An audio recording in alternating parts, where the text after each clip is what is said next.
This is a special report from ABC News Digital.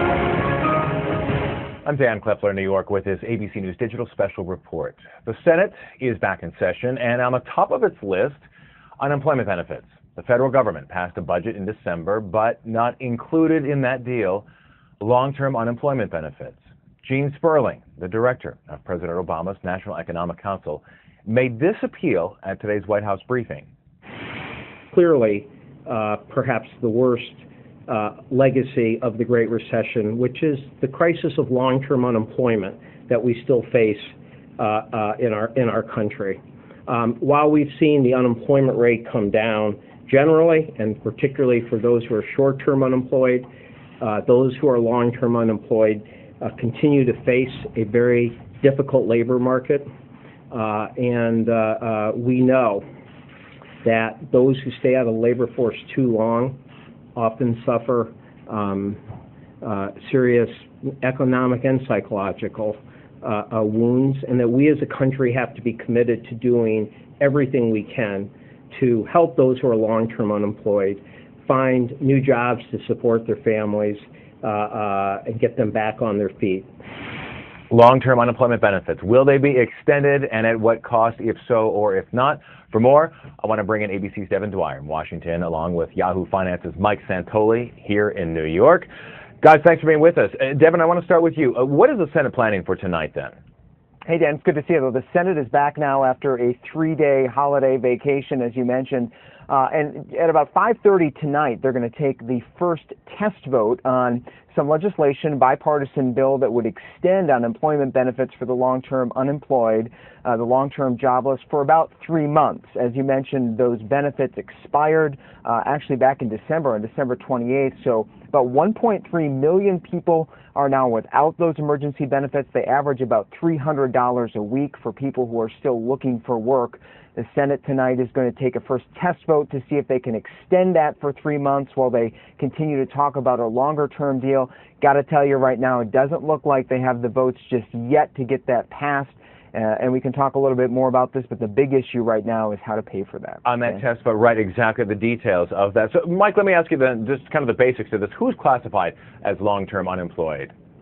Right, so anybody who has been out of work and unemployed for more than 26 weeks is considered long-term unemployed. Usually the state unemployment insurance systems will cover you on a shorter-term basis. So the extended unemployment benefits were created by Congress in the aftermath of the Great Recession to essentially try to bridge people from that state insurance system to a longer-term protection, so that perhaps they could bridge them to work down the road. All right, and that's about 1.3 million people currently categorized as being long-term unemployed. Well, the 1.3 million is the number that automatically lost those benefits. In other words, they were beyond that point. But every week that goes by, more people who are kind of unemployed and then go into that long-term category will be without benefits. So it's more than that number that is kind of technically out of work for longer than 6 months. A window that's almost expanding as obviously time progresses. Sure. So Devin, let me ask you this one. If the White House deems this issue vital, why wasn't it included in the budget back in December? Well, the White House and many Democrats here, Dan, say that this is and has always been treated as something of an emergency issue. You heard Gene Sperling there, the National Economic Council director, talk a little bit about it today, that it's been treated as something of a budget supplemental, much in the same way that if we were to go to war tonight, that the Congress would need to sort of put an infusion of cash to help fund that on an emergency basis. They're calling this, much in the same way, an emergency situation, an urgent situation that needs to be addressed outside the budget. Of course, Republicans saying inside or outside the budget it has to be paid for. It's about $6.5 billion just for the 3-month extension, about $25 billion if they were to extend these benefits for a year. So much of the debate is centered right now on how to pay for that. And the debate obviously taking a very public forum as well, because over the weekend, Senator Rand Paul and Chuck Schumer got into some pretty tense words, really kind of showcasing the ideological differences in this. That's right. This issue is one of those issues that really brings to the fore those differences, philosophical differences, fundamental differences in both parties, how they view this, both being very sincere today in the comments we've heard from members on both sides about the desire to help the unemployed. But as you mentioned on This Week, Senator Rand Paul, a Republican, Chuck Schumer, a Democrat, offering very different arguments about how to help the unemployed. Essentially, Senator Paul saying he's open to some sort of short-term extension here if it's paid for, but fundamentally he thinks that providing these benefits, in his word, is something of a disservice to long-term unemployed people. He says it's something of a disincentive to keep looking for work. Senator Schumer saying, on the other hand, many of these people are desperately searching for jobs. It's not for lack of trying that they can't find a job right now. There's only one job opening for every 3 people looking for a job. So that other argument is that this help is really critical, and you're seeing those two arguments again come to a head today on the floor as they prepare in just about a couple hours from now to just see where things stand in terms of a vote on this. Dan. Mike, we talk about the benefits and the costs that are associated with extending these long-term benefits. The White House has said extensively now that obviously a financial and an economic recovery is at the top of its list of priorities. How, in fact, then, by not extending long-term unemployment benefits, how is that going to hinder the White House's plan on that? I mean, right now we've got unemployment at 7%.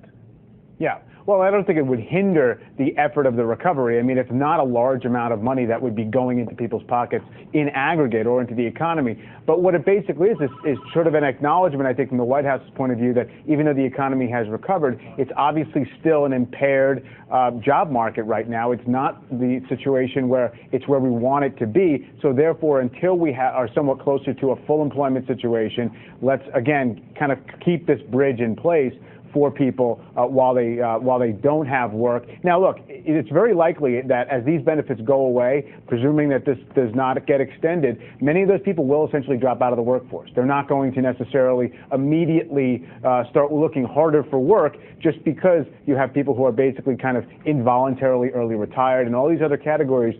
So it's not to say that this in particular is keeping people from getting jobs. It's really much more kind of just to keep money flowing into people's pockets that otherwise wouldn't get there. And because of that, I know we always talk about when our unemployment numbers come out either on the weekly or the monthly basis as well.